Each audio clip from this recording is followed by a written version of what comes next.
And we're live. Hey, Yay. everybody. Welcome back to Wheel Talk. I am joined by Brian Kinney today because Fred is in Spain.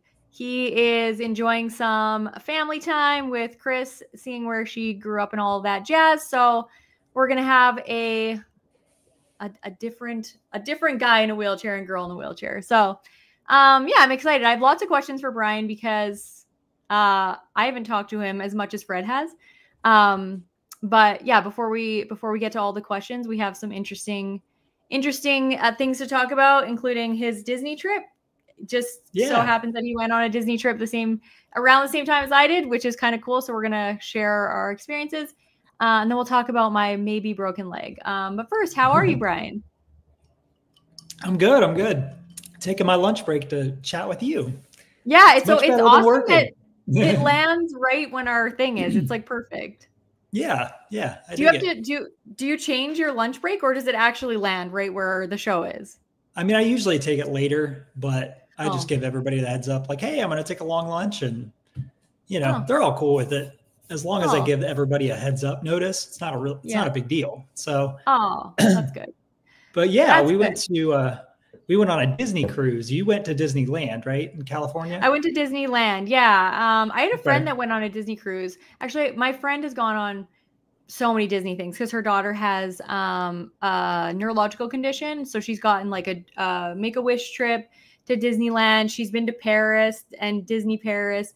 I think they've been to Disney World. They just went on a Disney cruise. They've been like everywhere. And I actually didn't really ask her about the accessibility of the Disney cruise.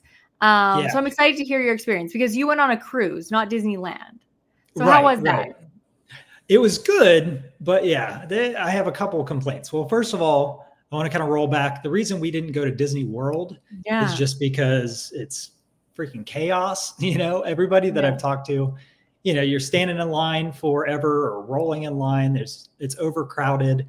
And also my daughter's only 6 and she has been riding on my lap her entire life. So I knew she wouldn't have the walking stamina to do actual Disney World. And we always went on cruises as a single couple. So we're like, hey, we'll just do this Disney cruise, as a family. And it's so family focused. That's the great part about Disney. It's made for kids pretty much, but adults can still have fun too. So we get on the cruise boat and I'm like, I had no worries that it was going to be handicap accessible. Yeah. Like that's kind of Disney's like MO. That's just what they're known for. But then we go out to the family pools. So like, have you ever been on a cruise before? I've never been on a cruise ever. Okay. So usually like the main pools are midship on the 11th level.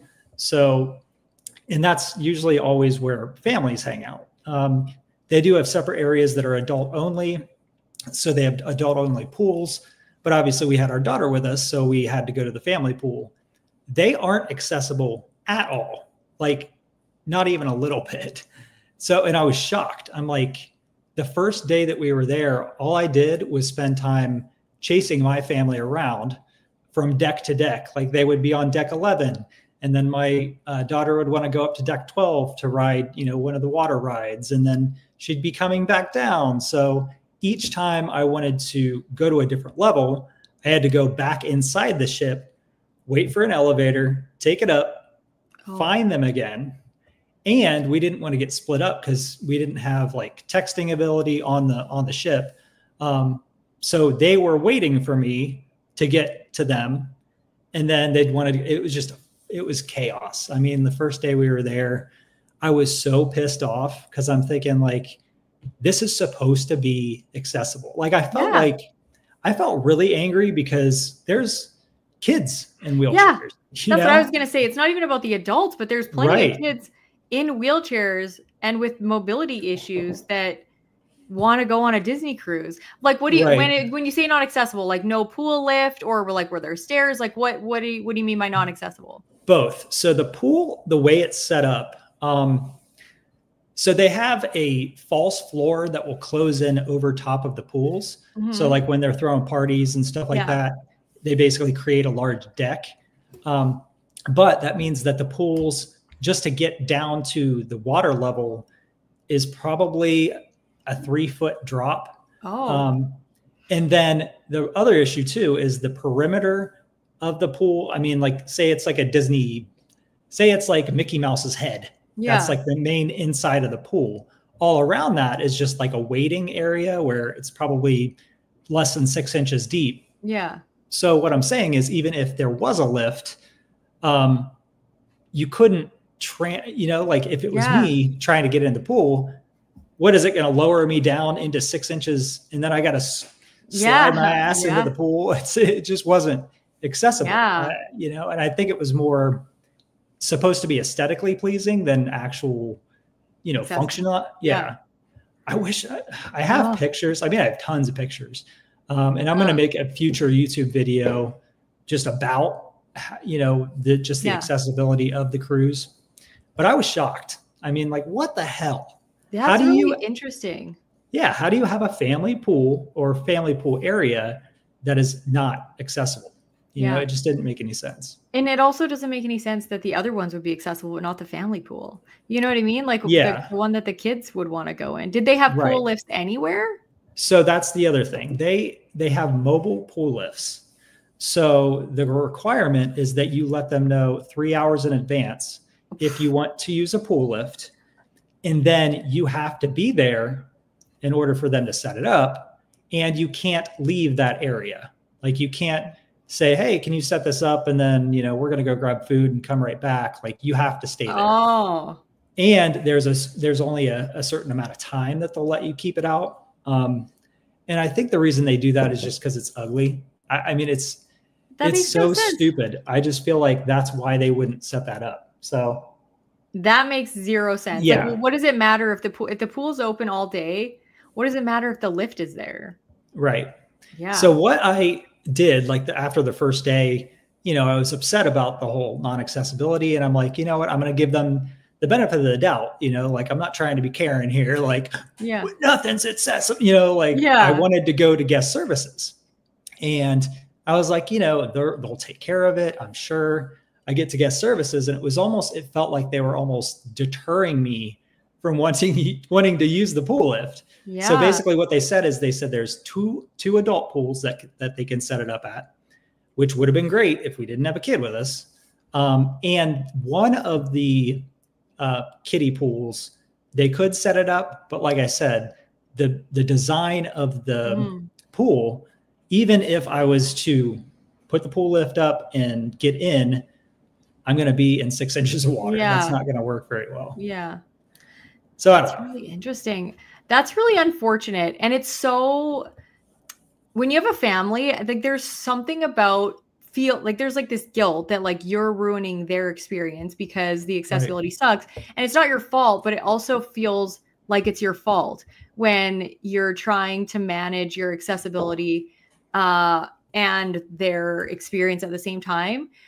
We went to Mexico last January, and there was only 2 elevators basically like in the entire resort, which was like crazy. Other than like there was like room blocks, there was elevators in those, but in the main area, there was only 2 elevators, and they were on very far, like either side really far. And so anytime I had to change floors, it was like a significant distance to wheel back to the elevator. Like if we wanted to just go from one place in the center to the other place in the center, there's a giant staircase going up the middle. So my family could literally just go up the staircase and be at the place that they wanted to go upstairs, right above where we were downstairs. But I couldn't do that. I had to wheel all the way over to the elevator and all the way back to the center. And it probably took like 10 minutes at least. Yeah. Every time I wanted to do that. So like if we wanted to change floors, then I was like wheeling for 10 minutes. So I probably wheeled back and forth to that elevator. I'm going to say, not even exaggerating, like 2 hours a day, like out of my day, just to go back and forth to the different floors. And it was like, this is bonkers. Like, why would they not put the elevator in the middle or have one in the middle also? Because there was plenty of like walls in the middle that went, into stores and bathrooms and stuff. So I'm like, there was it wasn't the building that couldn't have accommodated an elevator. It's, I guess, the cost, because elevators are expensive. They're expensive to maintain and all of that stuff. But it was just really bizarre. And so, yeah, you saying that you had to go chasing your family, that's what it feels so much like. Yeah. Just chasing your family. And if something isn't accessible, even at Disneyland, like some of the areas, they were all basically accessible, but there were some areas that, this way was accessible and the other way wasn't. So I would be wheeling that way to catch up with them to where they were in the line or whatever. And I'm just like, this is so dumb. And you can't change every bit of everything to make it perfectly accessible, but Right. A Disney like cruise that is meant for kids. And what if a family had a kid in a wheelchair? Like they're gonna plan their day 3 hours in advance. And what if that kid is like tired or, you know what I mean? Like, it's just stupid. That's so dumb. You can't, especially with kids, you can't plan 3 hours in advance. Like that's unrealistic. Right. And they even said, when I went to guest services, they said they gave me the heads up that I'd have to let them know 3 hours in advance. And they said, our suggestion to you is to stay on the ship when we are in, it's called Castaway Cay, which is their Disney private island. Gorgeous. I mean, gorgeous island, like beautiful sand beaches, very accessible there. Why the hell would I want to stay on the ship while we're at this beautiful place? Like it was just, like I said, it felt like they were almost deterring me from using it. And if we had, if we had known about the kiddie activities, like they have a lot of kid activities where they're fully, chaperoned and only the kids can be in a specific place. So it's very, very safe. But we didn't experience that till the last day. And then we were like, damn it. Like we could have done so much more stuff, just my wife and I, because she loved doing activities with other kids. And it was one of those things where you don't know until you know, until the last day. And then you're like, all right, well, that was great. Now we're going home. So, but I will say, I did want to throw in like everything else on the boat was extremely accessible. The room was amazing. Everywhere that you could eat was perfect. It was just the pool. So I've always heard that like on a cruise, the rooms are really small. Is that true? Well, except for the handicap rooms. So they're like still big. Yeah, they have accessible rooms, like completely open. It's probably like 1.5 times the size of a normal cabin. Because I've been on cruises prior to my injury, and they're pretty tight. But with the accessible room, I had no issues getting around. The bathroom was great.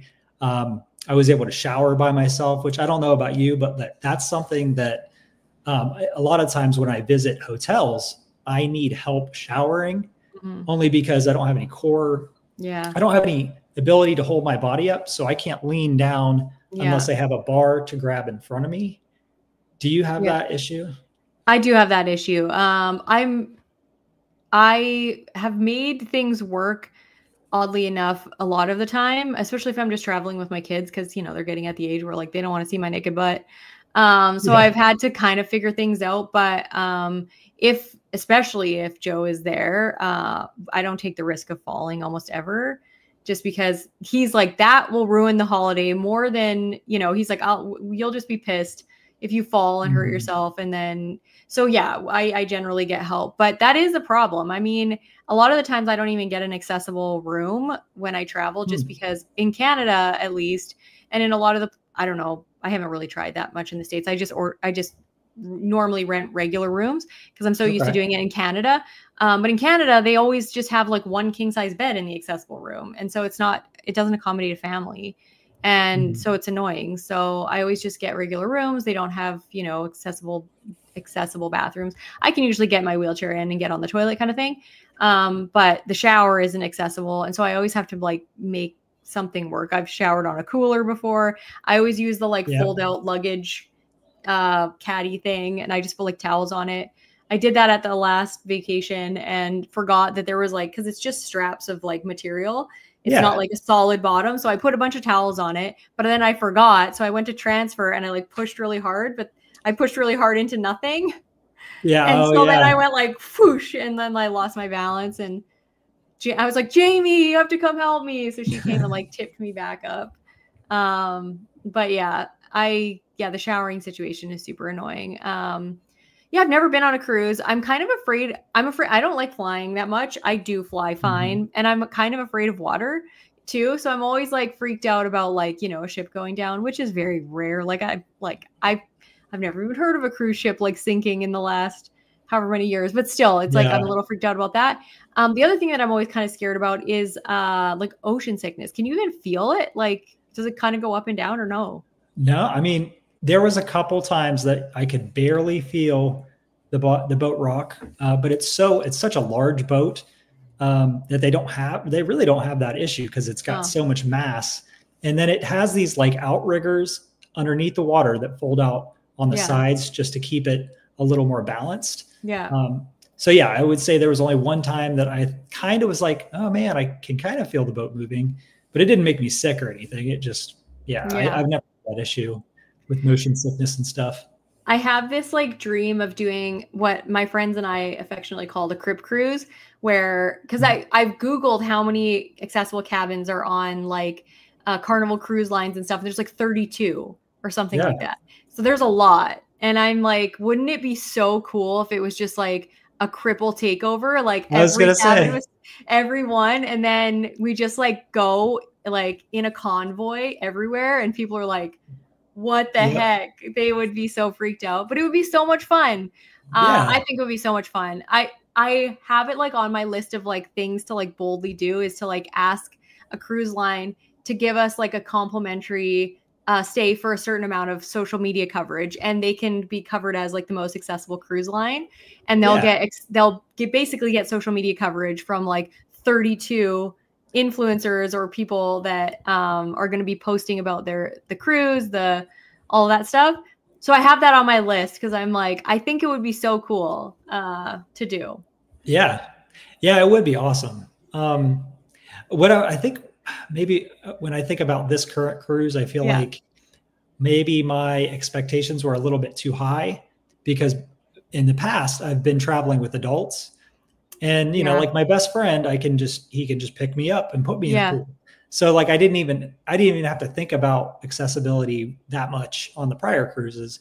And we were adults. We were able to relax, lay out and just chill. There's no relaxing with a child on a vacation. It just isn't a thing. And I'm sure you know that too. Yeah. And especially like you have a daughter. So she's probably never going to be, get to the point where she can lift you. My son is the oldest one, he's 16, competitive boxing. So now he can lift me anywhere. So traveling with him is no big deal. And I was like, as a woman, it's less like my husband will just lift me anywhere. But as a man, I bet you your wife just doesn't lift you all over the place. She might help you transfer. I always wonder what that's like as a guy, because it's like being in a wheelchair is less convenient for a guy because you just don't have the ability for everybody to lift you. Although, like you said, you do have friends. But does your wife ever like lift you or piggyback you or anything? Yeah, she is a beast. I mean, you would look at a picture of her and you would think, nah, she's not that strong. She's freaking strong. Like she's always been that way. She was a gymnast when she grew up. So she's got a lot of that just muscle that just, I don't know. It's just always been there. So yeah, I mean, she doesn't lift me out, outside of the wheelchair or anything like that, but getting upstairs and stuff, like we've got that down pat where, I'll kind of do an assist, pulling my wheels backward as she's bumping me up a stair. And I mean, we really don't have issues. It also helps that I'm not 300 pounds, so I don't know. It totally helps that you're not 300 pounds. I always say that is like a strategy for independence when you are disabled, is staying thin. And my cousin, who's also in a wheelchair, she used to be quite heavy. I think she lost like 80 or 100 pounds. And she stays light now because she's like, it has opened up her world. She's been like very skinny now for, 20 years.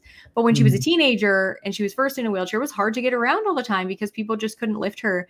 And I know I have some friends that like, they're not, overweight or anything. They're just tall. Like I have one friend that she's 6'4" or something like that. Like she's a very tall woman. Whoa. And so she's just big. Like her it's comical looking at her legs in the wheelchair. Like, I don't mean to laugh, but it's so funny when somebody is that tall and like their legs are so much of their like body, and you're just like, wow. They're wheeling around and she's like beside me and her legs are easily like, I can't, like, they're like this much longer than mine in the front, and it's so funny. But her boyfriend can't lift her at all. So when they go to places, his family's that's not accessible, it's really hard, and it limits a lot of what you can do. So being a small human, being a thin human, being a light human is really helpful in terms of independence and freedom. And people will offer to lift you. Like if you fell on the ground in the middle of like a public place, people would offer to help get you up. But if somebody's 300 pounds, are they going to offer to help? Which is really sad, Oh, I'm sure they would offer to help with this. They just need some backup, Yeah. Like, somebody give me a hand. Yeah, exactly. Whether they could. When Jamie was about 18 months old, I fell. She was on my lap. And normally I had a seatbelt on my chair that I would buckle her in with. But I just didn't do that because we were so close to the car, but I hit a bump in the sidewalk and we both fell off. And because I was more worried about like setting her down so that she didn't fall on her face, I fell right out of my chair. And Jacob was about like maybe 4.5 or 5. And I was trying my best to get back in the chair, but I just could not get it. And so I was like, you got to go get help. And so he like runs around the corner. I'm terrified because my 5-year-old just ran out of my sight and I can't even chase after him. He brings back like an 85-year-old guy. I'm like, oh God, this guy is not going to be any help. Not helpful. But he did get me in. He helped because I was mostly getting in by myself. He just needed to kind of lift me under my armpits. But it was so funny because sometimes not everybody that wants to help is capable of it. But this old guy was so nice. He was like, what do I have to do? How can I help? And it was great. But yeah, the strength of the individual that's offering to help is sometimes a factor. Right. Actually, you made me think of a story. I had the same exact thing happen. I had my daughter on my lap and we were wheeling around the block and I caught, a sidewalk edge, where the sidewalk is just a little bit higher in one spot, dumped us both out. I landed on top of her. Like it was terrible. I mean, and she was tiny. But what I usually did was I would strap a gate belt around us, kind of like a seat belt. Yeah. But this time happened to not find my longer gate belt. Yeah. Because usually what I do is I wrap it around the back of the chair, the backrest of the chair. So that you're both in the chair. Yeah. So we're both like connected. But she was just connected to me. So as soon as I hit that edge, dump. And then, she like scraped her face. I mean, it was a thing. And then you've got neighbors coming over and it's just embarrassing as hell. Like, okay, I just totally biffed it with my kid, and then I sometimes wonder if they think I'm, an insufficient dad because I'm in a wheelchair and I can't, I don't know. Those thoughts just went through my head, but I'm glad I didn't really kill her. We didn't have to go to the hospital. So that was good. It's really terrible when you hurt your kid because not because of your wheelchair, but like, the wheelchair is sort of contributing. When Jacob was like maybe 8 months old, he was crawling and he went under my wheelchair and tried to come through where my caster was. And just the way the caster turned, he got his head in and I was trying to get his head back out and it was not going. And he was trying to pull himself back and freaking out. Guy. And I can't wheel anywhere. So I'm like phoning Joe and I'm like, Jacob's stuck under my wheelchair. And he's just like, okay, like, I don't know what to do. So he's like trying to leave work. And eventually I just had to like manhandle his head and like push it back. And he scraped his head and he was crying. And I was like, I'm the worst mom ever. But I'm like, do I try and pull him out forward? But he was a chubber. So I'm like, I am not getting this kid out forward. I don't have the balance. I could barely lean over. Oh, man. It was terrible. And yeah, so I was like, I felt so bad. I think that's like other than like dropping Jamie when I fell out of my wheelchair, I think that's like the worst. But yeah, I always wonder now as the kids are older too, because like I'll take kids places. I took a girl, like one of Jamie's friends on a cheer competition, like, and I always wonder like what the moms think. They've always just been like, yeah, sure. Take my kid. But I wonder if like in the back of their head, they're like, is she actually like a safe person for my kid to be with in the car, Yeah. you know, just alone in a hotel room and all that stuff. In terms of my ability to like, you know, protect them from danger or a predator or, Right. and I've honestly never had a parent. Well, I guess they would never tell me outright. They would just say, no, you're not allowed to go. But, Yeah. and the parents that do let their kids, you know, come places with me, I guess they're not afraid. But yeah, it's one of those things that I wonder a lot. And I worry about this prematurely, like with my grandchildren. Like I worry what my daughter-in-law will think of me babysitting my grandchildren, Yeah. because I don't want, you know, either my daughter-in-law or my son-in-law, you know, if should I have them, to think that I'm incompetent. Like I raised my own kids. But yeah, that's like it's a worry. Yeah, do you ever like take kids on play dates and stuff with you in your car and stuff? Do you ever worry about other parents thinking that? I haven't done that yet. Oh, But you know, I've had neighbors come over to our house and stuff when it's just me yeah. by myself. And they didn't really seem to care that much. Yeah. I think they would prefer if my wife was here too, but I don't know. You know, sometimes other parents are just like, yeah, go. I don't like, just get out of the house for a Yeah. little bit. Get out of my face. Like, Yeah. we all have that, you know? Yeah, I think most parents, like I said, I've never really had an issue with it. And even at school, like when I'm teaching, there's been a couple times where like a principal has been like, there's a field trip today. Do you feel comfortable going? You know, I'm not sure what the terrain is going to be like. And if I say yes, they're like, all right, you follow the bus, you're good to go. They've never been like, yeah, you shouldn't go on that field trip or do that thing or, you know, supervise in that area or anything. They're always just like, if you can get out to that field, go. Like it's good. They never worry about that. But I worry about that because I'm just Right. like, if a kid falls and somebody needs to run for something fast, I'm never running, you know, for the first aider or something. I'm always going to be like, so I always pick kids. I'm like, if something happens, like you're the guy, like you gotta be my wingman. Right. And Right. they're usually pretty good, but, and thankfully, like knock on wood, nothing has ever happened that, you know, I've been really scared about. Jamie choked once when she was like 4 and I had to pick her up off the floor.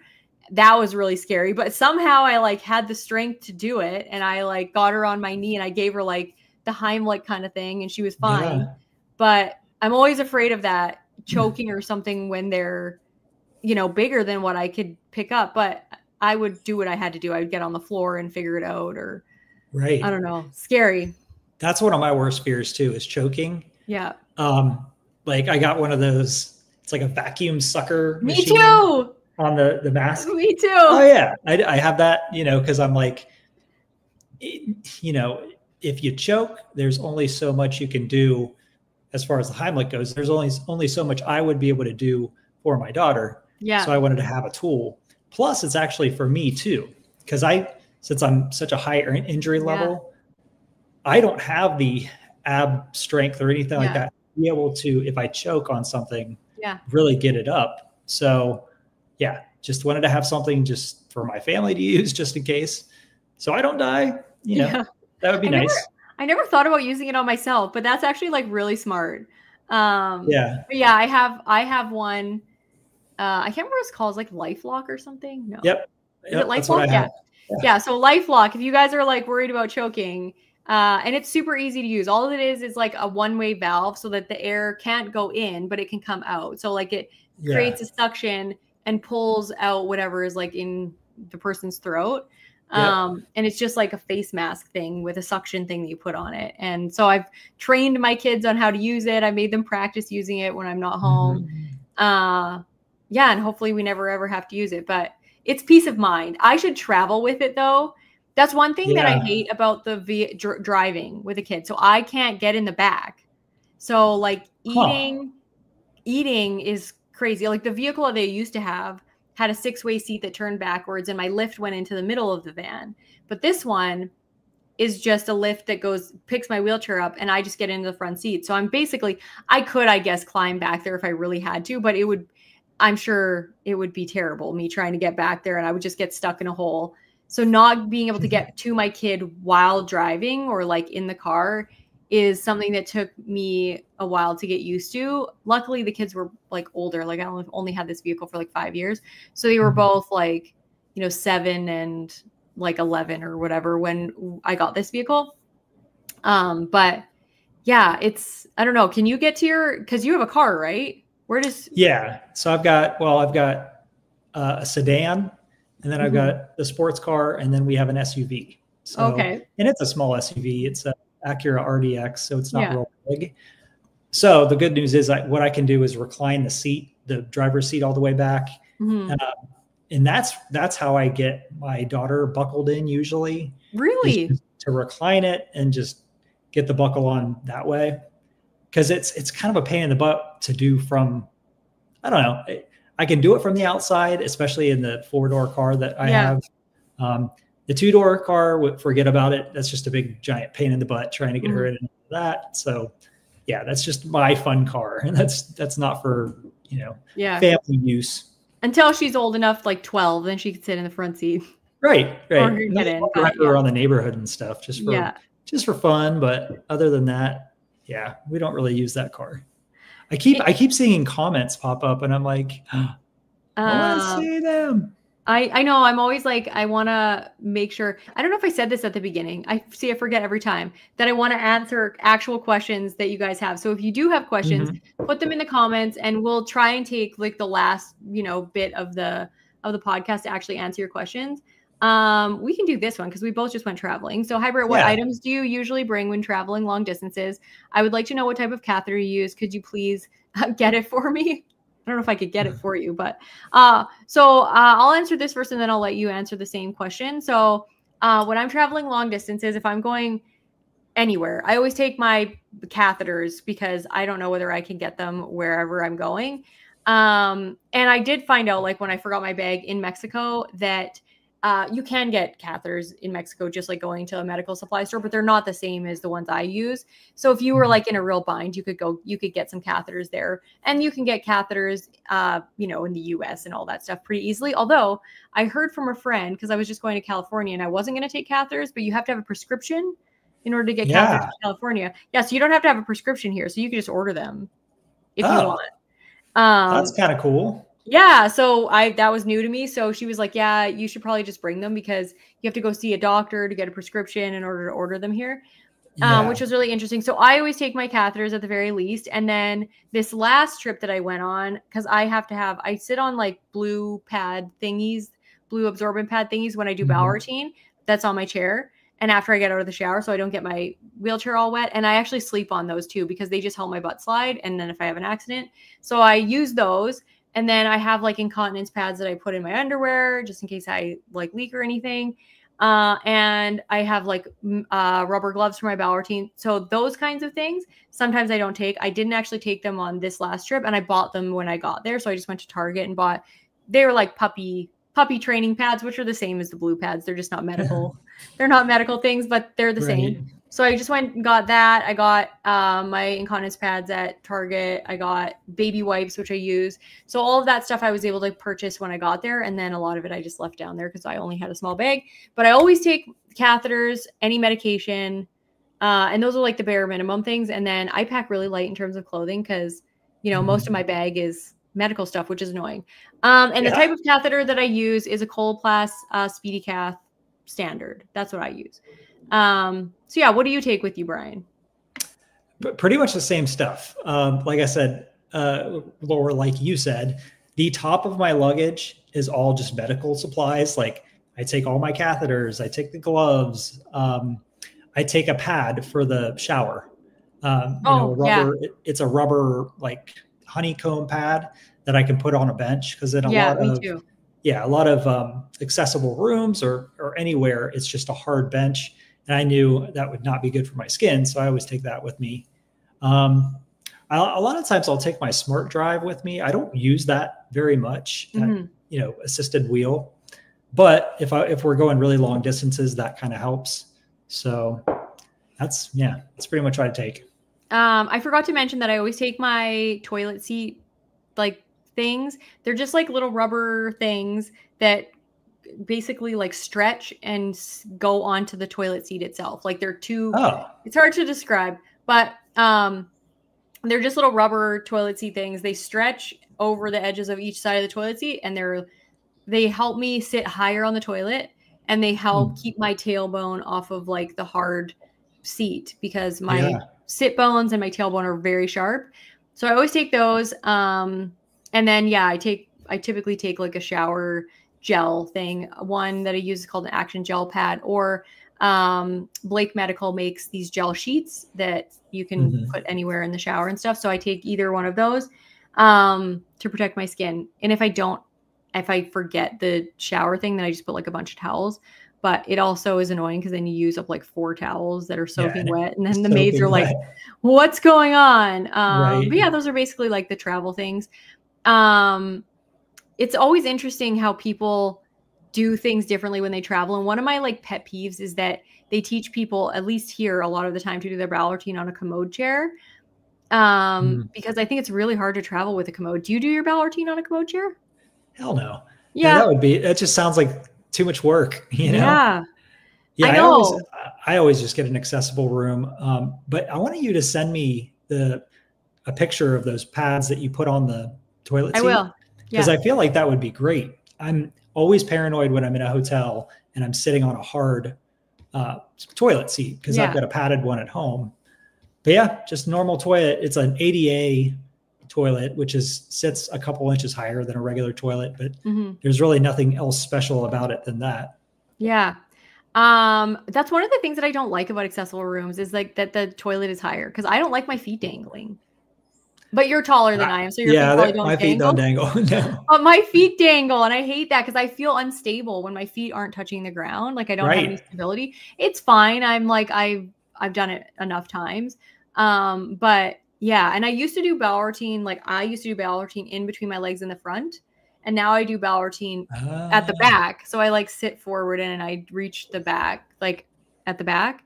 And it seems to work for me. But I never really did bowel routine on a commode before I was really independent. My mom, and when she helped me do my bowel routine, then I did it on a commode. But yeah, ever since I moved out of the house, I was like, this is bull. I'm not taking a commode with me when I travel. Like, this is so dumb. And I was just actually reading in like a wheelchair group that I belong to on Facebook. One of the girls was saying like, I can't take my commode with me. And she fell off the toilet when she tried doing it on the toilet at a hotel. And she was just like, this is dumb. What does everybody else do? And I always say, practice the things that you're going to do when you're traveling while at home. Like, I always think it's like a terrible idea to just be like, I'm going to just figure it out when I'm traveling, which, you know, to some extent you have to figure out certain things while you're traveling. You can't predict everything that's going to happen. But if you want to learn how to do your bowel routine not on a commode, then I suggest you practice it at home first, so that you can kind of get good at it. But yeah, no, I'll send you the toilet seat things. I've shared this so many times. It is probably my number one thing that I get asked about on my videos whenever I talk about it, is like, where do you get these things? And it's just this Canadian, they make like foam rubber things. And they just make these toilet seat covers, and they have like a 1-inch one and a 3-inch one. I don't recommend the 3-inch one because it kind of puts you higher. But yeah, so many people that I know use them. And my friend, she told me about them because she's from Saskatchewan, which is like the next province over to me in Canada. And there's like it's called Diamond Athletic Medical Supplies. They sell it there. And that's where I get people to order it from, because they'll ship wherever, because they stopped putting them on Amazon. So you'll just have to like call this obscure store. It's not obscure. It's like a big medical store, but it's in Saskatchewan, Canada. They'll ship it to you, I promise. And it's about $100. It'll be cheaper for you because your dollar is better than ours. So it'll be like $80 for you probably with shipping. And they're amazing. Like, they're light. You can put them in a bag. They're just small. They keep your butt off of the toilet. They're not super soft, but soft enough that it protects your skin. And you can wash them, disinfect them. You can do anything. And they go on any toilet seat. Like, I've never encountered a toilet seat that you can't put them on, because there's just a little lip on the bottom that you just stretch and put it over the toilet seat, and then you get on it. But yeah, so that's a must have for me when I travel, because my butt can't handle sitting on any regular toilet seats. But yeah, I'm part of the bony butt crew myself. So yeah, I know how that goes. Speaking of bony butts and hips, I wanted to talk about this obscure like ailment that I'm having. Yeah. And I think it's something with my hip, but I'm not entirely sure. So and if anybody in is like that's watching, put in the comments if you think you know what this is or you've had something similar to this, because I'm very confused. So my spasticity on my left leg was just really odd the past month and a half. I still have like reflexes, so like the not the extension, the flexion. Yeah. So like when your foot, when your foot comes up and your knee comes up, it keeps doing that just like randomly. It would do that randomly. So when I would transfer, it would do that. When I would move a certain way, it would do that. I would get like instant goosebumps on that leg. And generally when that happens, it means that like I hurt something. So my spasms are generally I don't know what it is. Flexion, extension, like, so they'll go straight, not like up like that. So if they ever go up, it means like something's hurting. If I've ever had a pressure sore, or if I've been sitting on something, or if, I ran over my foot fell behind my caster and I ran over it, that's what will happen. So I always know it's like a pain response of some kind. And it's just been doing it forever, or like this month and a half. So I thought, I pulled a muscle or I did something, because I got my physio to look at it when it was first starting. He was like, it doesn't feel like bone related, because you still have like good range of motion in your hip and your knee and your ankle and everything. So I wasn't super worried about it. I went to like Disneyland. I did all that stuff. I did go on a ride and my legs got jostled around a lot on the ride. Oh, wow. And they were kind of freaking out after that, but it settled down and it didn't give me too many problems. But just in like the last like 2 or 3 days, it's gotten really bad. Like I can't move in bed. Like if I tilt my hips to the right, it immediately freaks out. I'm sweating profusely. Like when that response happens, I'm immediately drenched in sweat. Like my whole leg is drenched in sweat. It's like clammy, goosebumps. And it's so weird to me because there's nothing swollen. I don't see any red marks or anything. I don't have a pressure sore. I can do my stretches fine. So if I'm sitting forward and my legs are straight, I can sit forward. I can pull my heel up. It doesn't make that response. It's only if I'm like laying back in any way and I stretch out my left hip, or if I transfer and I land too hard on my left hip. So I am very confused about what I've done, because you would think that if I broke something, it would be swollen or bruised. Yeah. I mean, even if it was just a small fracture, I mean, your range of motion really wouldn't change, I don't think.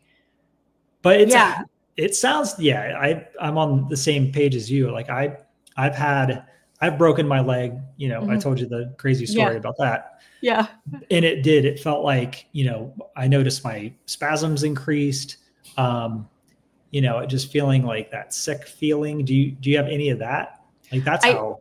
Yeah, I had like, I'm sitting fine right now. Like my leg isn't sweaty or anything, but if I move a certain way, then I get that like sweaty kind of like, not like I'm going to pass out entirely, but like just something's not right. Like I woke up this morning and my legs were like uncontrollably spasming, and that left leg was just like freaking out. And I was like, I don't feel right. Like this doesn't feel good.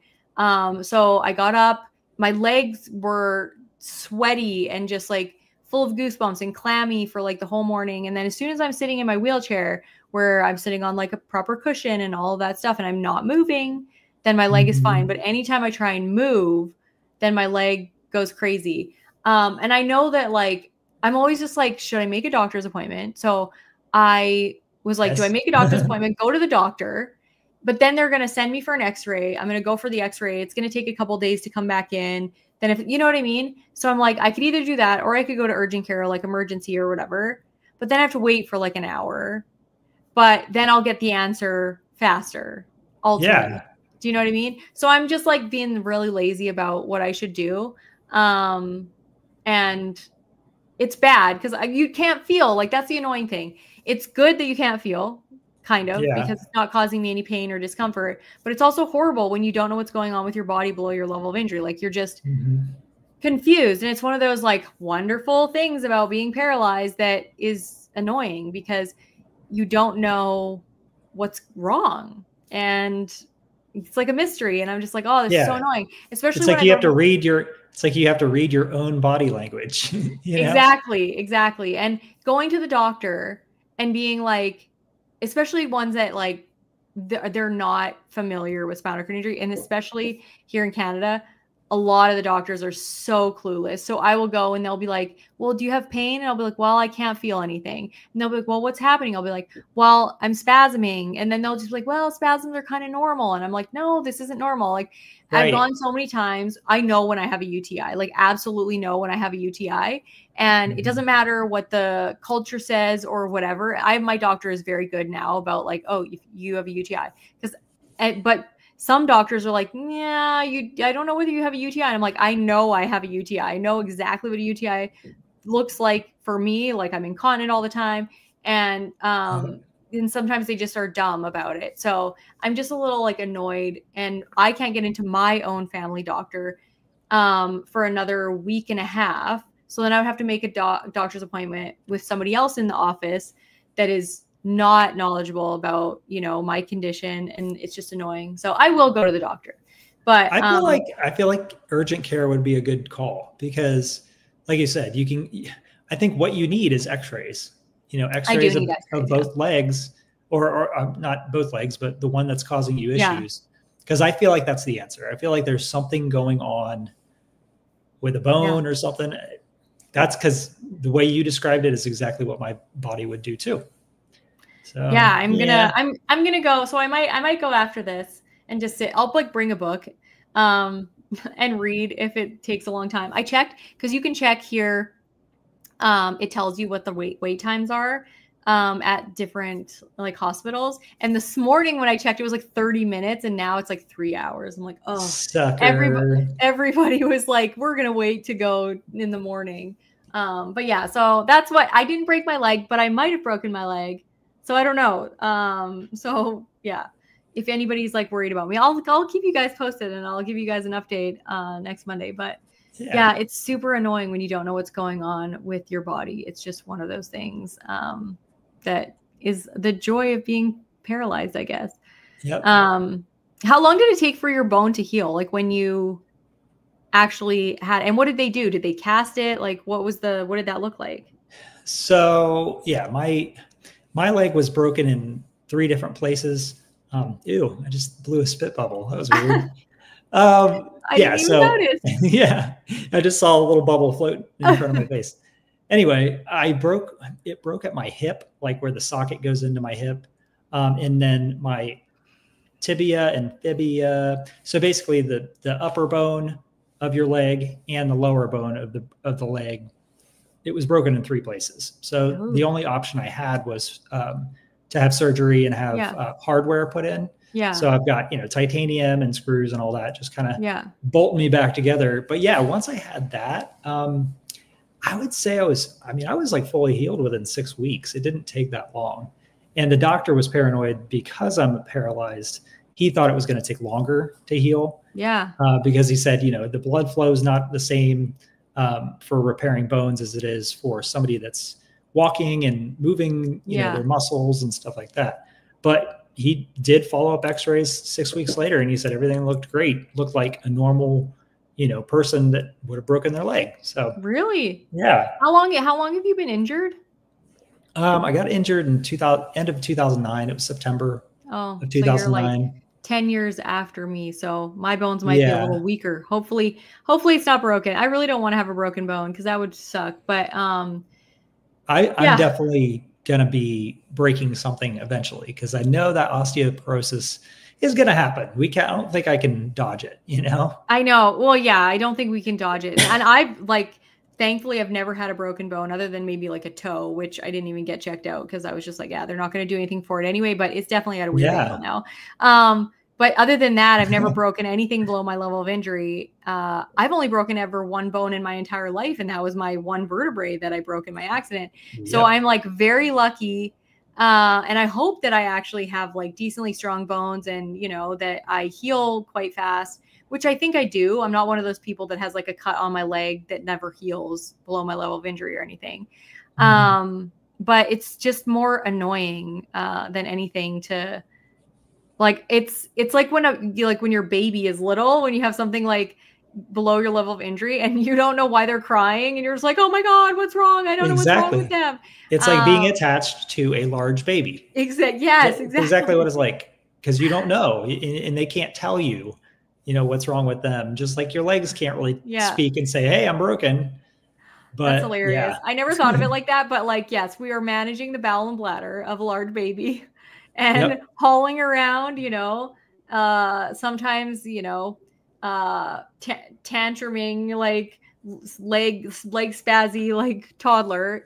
yeah, It's a very interesting dynamic for sure, but I'm going to rename my legs like, toddler legs or something. yep. That's so funny. I'm just gonna see if there's any more questions. I do have questions for you though. Okay. So I wanna, if there's no questions in here, then I'm gonna ask you the questions that I'm curious about. Yeah, I don't see many questions. So I don't recall how you were hurt. My brain wants to say a motorbike accident, but I'm not. Oh, what Yep. is it? That's what Okay, it so was. okay. Yeah. So when I was 25, and I was leaving work, and I was pulling out of my work parking lot, and to get onto the main road, there's a bunch of parallel parked cars on that street. Yeah. So it was one of those situations where I probably should have waited and really looked a little bit better, but there was a car coming. As soon as I started pulling out, I see this car coming. So I just cranked on the throttle and got a little too close to the curb because the road started to curve. Yeah. I mean, it's one of those situations where I had ridden that same, way and Yeah. same area so many times, but this day it was just a little bit different where I just somehow got too close to the curb. There was a bunch of dirt in the, in the gutter way, and that made the bike wash out, and just happened to hit a tree head first. So the side of the street was lined with trees every probably 20 feet or so. And the tree was small. I mean, had probably only been there for 2 years. So it was so it's really, not even like a it thick wasn't a big tree. No, but I hit it directly at the base. Oh. And that's what basically just kind of compressed me. And then my spine broke in two completely separate pieces. Yeah. But I was knocked out. I was knocked out at the time. But thank God I had that helmet. I mean, there's no way in hell that I would be here if I didn't have that, because I would have splattered my brains all over the place. Yeah, that is crazy. I've known so many people. I know so many people that were injured on a motorbike. And it's either like washout, like too gravelly, or it's getting T-boned or sideswiped by somebody that didn't see them, like in their blind spot or something like that. But I know Jacob, who knew they were dangerous? No, my son just said yesterday, he's like, I think I'm going to get my motorcycle license. And I'm like, for what reason? And he was like, to ride a motorcycle. And I was like, no, dude, like they're just not, it's not, I don't know. There's plenty of people that I know that have ridden motorbikes their entire life and have never been hurt, but there's just random, the likelihood of having like, not like a freak accident, but like that. Yeah. Like you said, you were on that same road a million times and it was just like this one little patch of gravel. You can't control that. Yeah. And the thing is, like, I absolutely loved riding motorcycles. Like, I loved it. But for anybody that isn't a current rider, I would say it's kind of one of those, like, the pros don't outweigh the cons. The risk versus reward, you kind of have to think about that. And I don't know. Obviously, I'm looking at it through a different lens now that I'm paralyzed. But I remember at the time I was like, well, maybe I'll break a leg or I'll break an arm if I fall off. That was my mentality when I first started riding a motorcycle. I didn't even consider my spine. I didn't even consider. So, and I always wore full gear. So that was what helped also. I wasn't road rashed. I only was going about 30 miles an hour when I fell off. So, but they're dangerous. I loved them and I still think they're cool, but I wouldn't do it anymore. Chris says in the comments here, Chris says my 18-year-old son rides a crotch rocket and scares a shitless. Chris is in a wheelchair, so it would scare you, I bet. You can't control what kids are going to do. Like my son's in competitive boxing, and I just had this conversation with him the other day. I was like, the chances of, which I have like all the faith in the world in him becoming whatever level of boxing he wants to be, and he could be anything he wants to be. But I'm like, the chances of you getting hurt on the way are higher than you actually succeeding to whatever, you know, that highest level of boxing is, professional boxing. So I'm like, you just have to know that whether that risk is worth it for you, whether you want to have, you know, multiple concussions and have a traumatic brain injury that you have to deal with, chronic headaches, or even worse, that is going to potentially affect your life and potentially affect your ability to be, you know, a father or be present with your kids or enjoy your life in general. You can't change what they're going to do. Just like I'm sure Chris has told his 18-year-old son a million times, like, please be careful. I would rather you not do that, but they're going to do what they're going to do. And even though my son says he knows the risks, he understands the risks, I'm like, you understand the risks about as much as I understood the risks of being in a wheelchair when I went snowmobiling. You know, like I knew that I wanted to be with my friends and where they were going. And the reward of me being accepted and going to that place was higher for me than the risk of me being hurt. And for Jacob, it's, you know, the like reward of recognition and, you know, being fit and all these things are higher for him in the reward category than he perceives the risk. But if he got hurt, then he would realize, you know, maybe those things weren't worth the risk, because you can still be fit and, you know, spar in boxing and do all the things. You just don't have to actually be in a ring where you get your brains bashed out for like the actual competition. So it's a hard thing with kids. You just can't really control what they're going to do. And no matter how many people get hurt on a motorbike, people are always going to ride them. True. Yep. Yeah. I feel you. It's hard. It's really hard. But yeah, I don't know. Some things, I guess you like, one of the things my husband always says is that like the riskiest thing we do every day is get behind the wheel of a car, which is true. But you also have to live your life. You have to go to work. You have to go to the grocery store. So, you know, you can't necessarily stop living entirely, but you can choose to have a safer mode of transportation. Yeah. I don't like living in fear, but yeah, I mean, it's exactly what you said. It is what it is. You know, there is an inherent risk to getting in a car, but if you think about a motorcycle, there's no cage, no airbags. They're harder to see. And in terms of a crotch rocket, like I've been on those things, and it is so freaking tempting just to crank on that throttle, and all of a sudden you're doing 120 miles an hour. Yeah. On two wheels, like effortlessly. Yeah. There you go. That's how you say it. So yeah, it's just, I don't know. I know. When we were in LA, when we went to Disneyland, we were driving in like the traffic to go to lots of places, but we were going to Universal Studios. So on the way back, it was crazy busy traffic. And there was a bunch of motorbikes that were just going straight in the middle on the, like, you know, in between the traffic and stuff like that. And I'm going, oh, dude, like that always pisses me off. And especially in LA, people they change lanes so fast. Like they are not signaling and waiting. Like if there's a hole, they're going. And I'm like, if you are in that guy's blind spot, you are so gone. Like my dad used to drive like semi trucks, and he saw so many times like motorbikes and cars where like they would be in that trucker's blind spot over and just like boink, like, you know, like a friggin' chess piece or something off the road, just flying like 30 feet in the air. And I'm just like, oh my God. So yeah. This just reminded me of an interesting thing. This has nothing to do with motorbikes, but I was riding my hand cycle yesterday and I almost got run over by a van.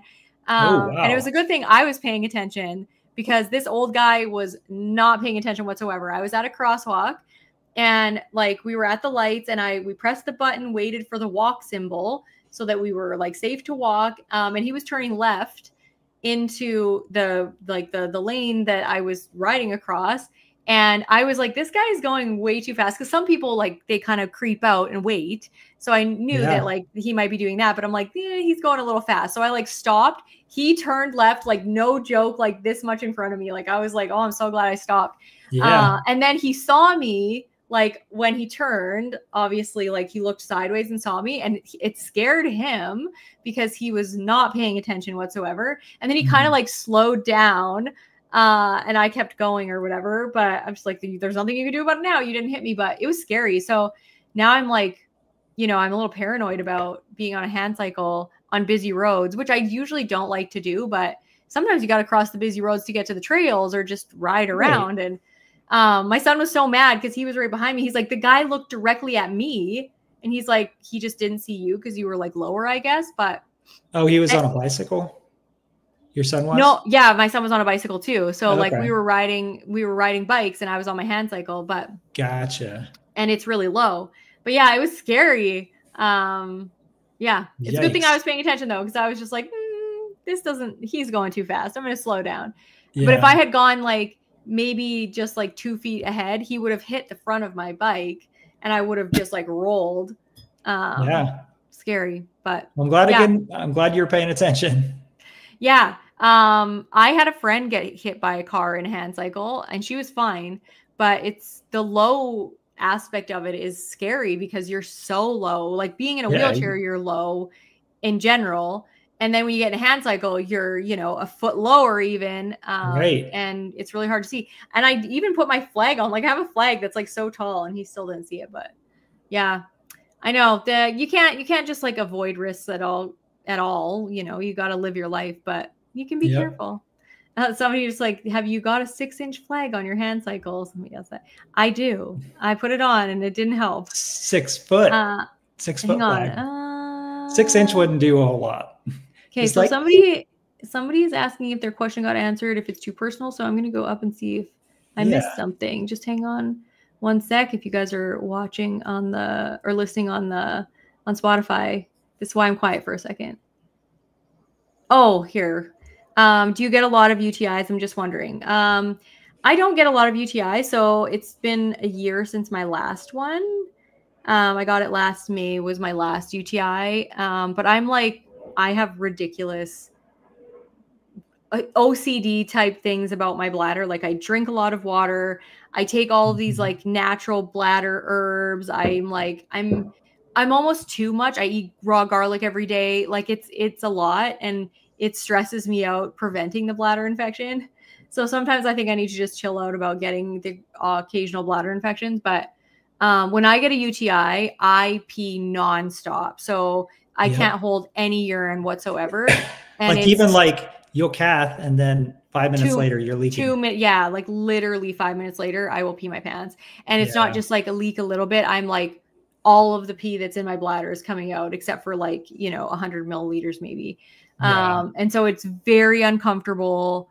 I can't go anywhere. I can't do anything. So I would rather actually have to go to the bathroom every hour or every 2 hours and flush my bladder constantly than to be peeing my pants every 5 minutes. Like it's just so terrible. But I've gotten like, I'm overboard now with like the amount of things that I'm doing because it's starting to stress me out just, doing all the things. But no, I don't get them a lot. So knock on wood. Okay. I think my cousin, somebody's just sharing stories about the motorcycle things. So yeah, there's a couple people sharing stories about their motorcycle accidents or people that they loved that were in a motorcycle accident. But I think that's all the questions. I do have a couple questions for you, but I'll save them for next time because I know you're going to be my co-host again in the future. Because I have questions about like your relationship and how you handled the transition or, the adjustment from being able-bodied and all of that stuff. Because that's something new to me because I obviously met my husband after I was paralyzed. So I'm so curious about that. So maybe we can talk about that next time. That's a story in itself. Yeah. So I want to talk about that. And if you're my co-host again, I want to talk about like relationship dynamics, like how your wife reacted to all the personal care stuff you have to do and all that stuff. So I think that'll be a great topic for next time. But yeah, we're at the hour mark. So I think we're going to sign off. Do you have anything else that you want to mention before we leave or did you want to talk about before we leave? You're putting me on the spot. I'm trying to think. Is there something I wanted to ask? Damn it. I don't remember. Well, we'll have to save it for next time. That's okay. We'll save it for next time if you do remember. Thanks so much for watching, everybody. Thank you guys. Catch you back on another episode of Wheel Talk. See you guys. Sounds good. See ya. Bye.